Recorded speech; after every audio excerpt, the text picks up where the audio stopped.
नमस्कार, जय हिंद। कुछ कर गुजरने के लिए मौसम नहीं मन चाहिए, साधन सभी जुट जाएंगे, केवल संकल्प का धन चाहिए।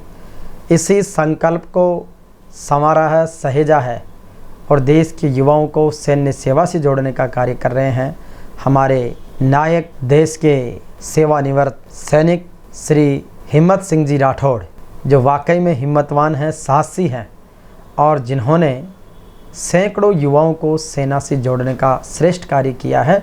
बड़ी बात यह है कि ये सारी सेवाएं ये निस्वार्थ भाव से निःशुल्क कर रहे हैं और इसका साक्ष्य बन रहा है जयपुर का कालवाड़ रोड पर स्थित 206 बीघा का सरकारी ग्राउंड। आइए, ग्राउंड से बहुत सारे आपने सैनिक निकाले हैं। सर, आपका बहुत बहुत अभिनंदन, जय हिंद, सैल्यूट आपको। जय हिंद साहब। और जिस तरीके से आप नाम के अनुरूप यथा नाम तथा गुण हिम्मत को दाद दे रहे हैं, उसको साकार कर रहे हैं, किस तरीके से सेना का सफ़र रहा, सेना के सफ़र से आने के बाद इस मुहिम से आप जुड़े?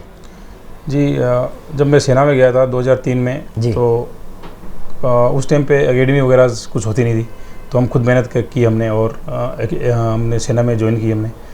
और फिर जब सेना में हमने जो भी सीखा और काफ़ी कुछ सीखा हमने सेना से और बहुत कुछ सीख के हम आए सेना में। जब मैं इस ग्राउंड में 206 बीघा में आया तो कुछ एक बच्चे थे जो उनको गाइडेंस नहीं था और कोरोना काल की वजह से वो फीस नहीं दे पा रहे थे, एकेडमी ज्वाइन नहीं कर पा रहे थे। तो काफ़ी बच्चे थे वहाँ पे, 10-12 बच्चों का ग्रुप था वहाँ पे। तो मैंने उनसे बात की, मैंने उनसे, तो वो बोले सर कोरोना काल की वजह से भी है और फिर मोस्टली किसानों के बच्चे, मजदूरों के बच्चे, सामान्य परिवार के बच्चे आते हैं वहाँ पे। तो जो सेना में वही जाता है जो सामान्य परिवार से हो, किसान का बच्चा हो, मजदूर का बच्चा हो, वही सेना में जाएगा जी। तो उसी हिसाब से फिर मैंने एक सोचा कि मुझे कुछ हट के करना चाहिए इसके लिए जी, क्योंकि सेना में मुझे पेमेंट मिली है जी। मैंने जो कार्य किया है उसका मुझे गवर्नमेंट ने मुझे उसका पेमेंट दिया है, लेकिन यहाँ बिना पेमेंट के और इनकी सेवा करना, इन बच्चों को आगे लेके जाना, वो सबसे बड़ी देश सेवा होगी मेरे लिए जी। तो मैंने ये कार्य इन बच्चों के साथ शुरू किया। जब मैं शुरू किया तो 15 बच्चे मेरे पास थे। धीरे धीरे बच्चे मेरे पास 150 हुए, 200 हुए, जिसमें 100 बच्चे मैंने राजस्थान पुलिस SI में सेलेक्ट दिए हैं, वेरी गुड, फिजिकल में। और इसके अलावा CISF में दिए हैं और CRPF में दिए हैं बच्चे। तो धीरे धीरे जैसे बच्चों को पता लगा है वैसे वैसे आए बच्चे और बच्चों के साथ हमने मेहनत की है, बच्चों ने मेरे साथ मेहनत की है मिलके और बच्चों ने कंधा मिला के मेरे साथ काम किया है, तभी बच्चे आगे बढ़ रहे हैं और धीरे धीरे और भी आगे बढ़ रहे हैं। सेना से रिटायरमेंट के बाद आप इस मिशन में लग गए हैं जी। आपका परिवार भी सेना से जुड़ा हुआ रहा है? जी, मेरे फादर भी सूबेदार थे आर्मी में। अच्छा, और वो भी इसमें सपोर्ट करते हैं? जी, सपोर्ट कर रहे हैं फादर भी। अच्छा, उनको भी लगता है कि बच्चा सही कर रहा है? हाँ जी जी। अच्छा, अभी जो जिस रूप में आपने कार्य किया, जैसे आपने 100 से अधिक के SI में फिजिकल फिट करवाए हैं और सेनाओं में बच्चों के साथ आप भी किस तरीके की मेहनत करते हैं? जी, बच्चों के साथ मैं खुद मेहनत करता हूँ और ज़्यादा हार्ड से हार्ड मेहनत में ज़्यादा विश्वास रखता हूँ जी। एक सेना में हम जब भर्ती हुए थे तब एक मोटा था, जितना रगड़ा उतना तगड़ा। तो जितना बच्चों को तोड़ा जाएगा, जितना बच्चों को एक्सरसाइज कराई जाएगी, उतना ही बच्चा सक्सेस हो जाएगा। बिल्कुल, तो मेहनत से कोई समझौता नहीं? जी हाँ, मेहनत से वहाँ पे कोई भाईबंदी नहीं ग्राउंड के अंदर। अच्छा, दूसरा, एक ट्रेनर या कोच होता है कि वो बच्चों को गाइड करता है, उसके अनुसार वो कार्य करवाता है, लेकिन स्वयं केवल गाइड ही करता है, स्वयं इतनी मेहनत नहीं करते। आपका जो वीडियोज मैंने देखे हैं कुछ आपके कार्यक्रम के, कुछ आपके ट्रेनिंग्स के, उसमें आप बच्चों से भी ज़्यादा खुद मेहनत, कभी टायर के लग के पीछे बांध कर आप दौड़ रहे हैं, कभी कार को बांध के दौड़ रहे हैं, कभी रस्से पर चढ़ रहे हैं, कभी बच्चे के बराबर आप पूरी दौड़ कर रहे हैं। तो वो एक जुनून जो है वो किस तरीके का? एक बच्चों में मोटिवेशन देना, एक बच्चों में जोश पैदा करना। जब उनका सर कर रहा है तो वो बच्चे क्यों नहीं करेंगे जी। जब उनका सर करेगा, उनके साथ में सर भाग रहे हैं, सर दौड़ रहे हैं, तो बच्चे क्यों नहीं करेंगे? बच्चों में ऑटोमेटिक से जोश पैदा होगा और बच्चे आराम से करेंगे, कोई दिक्कत नहीं उसमें। अच्छा, इस जो आपका विज़न और मिशन, इसको आप लगातार बढ़ा रहे हैं, किस तरीके का रेस्पॉन्स और अप्रिशिएशन से आम जन की तरफ से या विशेष लोगों की तरफ से और बच्चे और उनके अभिभावक की तरफ से आ रहा है? सभी का सपोर्ट है और सभी आमजन सपोर्ट कर रहे हैं हमें। अच्छा। और ज़्यादा से ज़्यादा बच्चे हमारे पास आ रहे हैं। अभी जो अग्निवीर जो चली उसमें भी बच्चे काफ़ी आ रहे हैं। अब जैसे जैसे लोगों को पता चला है तो काफ़ी बच्चे जुड़ना शुरू हुए हैं। अच्छा, बच्चे जैसे और ज़्यादा आते रहेंगे, धीरे धीरे ऐसी स्थिति आ जाएगी कि आपको कोई एकेडमी का रूप लेना पड़ेगा या आपको कुछ चार्जेज रखने पड़ेंगे, तो उसके बारे में कोई प्लानिंग्स आपने की है? चार्जर तो उसका तो कोई चार्जर होगा नहीं जी। जो फिजिकल ट्रेनिंग है उसका तो कोई चार्जर होगा नहीं। हाँ, कोई बाहर से बच्चे आते हैं तो उसके लिए लिमिट वही होगी, उनका खाने खर्चे का पैसा लिया जाएगा बस उनसे। यदि गवर्नमेंट वो हमारे को साथ देती है तो वो भी नहीं लिया जाएगा। यदि गवर्नमेंट हमारी हेल्प करती है तो हम कुछ नहीं लेंगे उसके लिए। तो बच्चों को आप तो निस्वार्थ भाव से अपनी सेवाएं निःशुल्क देने के लिए तैयार है जी। तो ऐसे समर्पित और सेवाभावी सेनानी का हम रेस्पेक्ट करते हैं, सलाम करते हैं।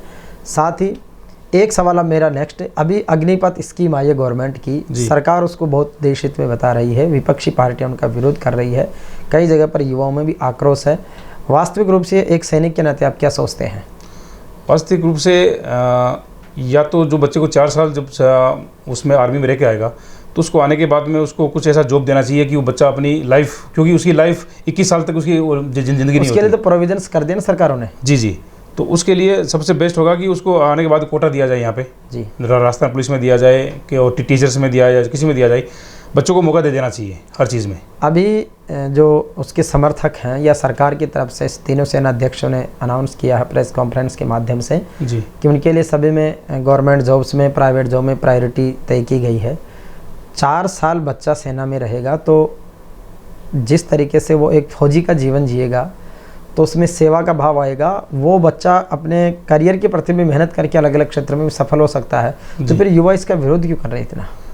ज़्यादातर युवा विरोध कर रहे हैं जो 2 साल से बच्चे जो बैठे हैं जिनका एग्ज़ाम नहीं हुआ है, उसमें छूट दे दी गई ना इसमें। हाँ जी, तो वो जिनका एग्ज़ाम, जिनका फिजिकल हो रखा था, जिनकी दौड़ हो रखी थी, जिनका मेडिकल हो रखा था, वो बच्चे ज़्यादा उसके लिए अभी विरोध कर रहे हैं इस चीज़ में।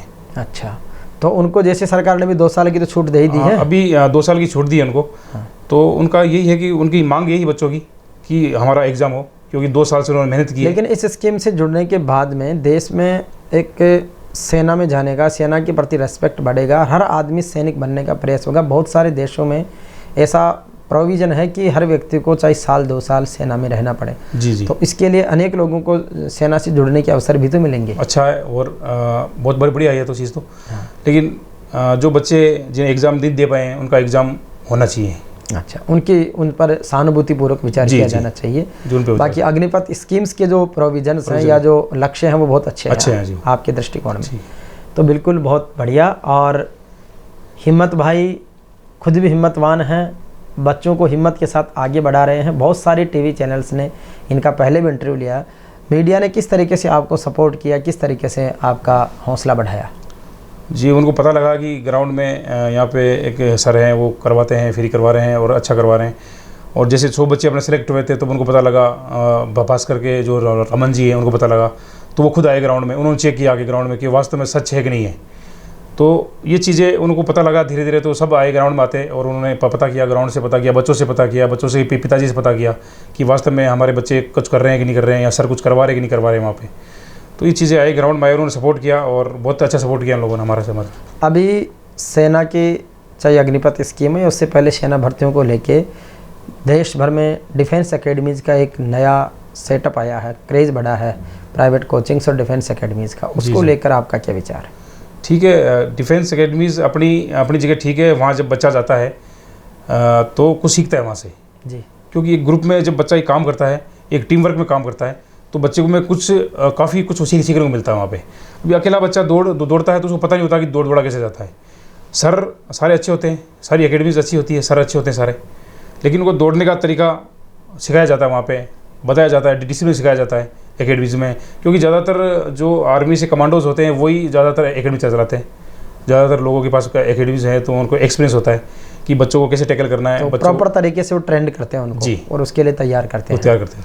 अच्छा, पारिवारिक ज़िंदगी को आप किस तरीके से, बच्चों को या परिवार के बारे में, मदर फादर्स के बारे में, आपके गांव के बैकग्राउंड के बारे में भी लोग जानना चाहें तो उसके बारे में बताएं। मेरा अजमेर डिस्ट्रिक्ट में गांव पड़ता है। अजमेर में खरवा गोला मेन हाईवे से 6 किलोमीटर दूर है। जुमा मांगलियावास एक थाना लगता है, उसके पास में गाँव है मेरा। और हम तो गाँव से जुड़े हुए थे और अभी कुछ सालों से यहाँ जयपुर आए। तो बस जयपुर आने, आपका जयपुर में सेटल है? जी, अभी जयपुर में ही है। अच्छा। वैसे गांव हमारा वहीं है अजमेर में। और आपके बच्चों की भी एजुकेशन, कितने बच्चे आपके? मेरे 2 लड़के हैं सर। अच्छा, दोनों बच्चे जयपुर पढ़ रहे हैं? जयपुर पढ़ रहे हैं, एक तो आर्मी स्कूल में है। अच्छा। और एक कर्नल फाउंडेशन में, और एक 7th में, एक 3rd क्लास में। Okay, colonel defence academy Dhaka ji के? जी, भांकरोटा वाले कैंपस में उनके पास। उसके इनॉग्रेशन में तो मैं गया था। अच्छा, उसी एकेडमी में है। कौन सी क्लास में वहाँ पर? और 3rd क्लास में। अच्छा, 3rd क्लास में जी। चलो, तो निश्चित रूप से देश की सेवा के लिए, बच्चों को भी देश की सेवा से जोड़ने के लिए अभी से 3rd क्लास से उसको फाउंडेशन करवा रहे हैं। तो निश्चित रूप से देश के प्रति ये सेवा का भाव हम सबका बने और हिम्मत सिंह जी की हिम्मत को दाद देते हैं और हम इनका सम्मान करते हैं।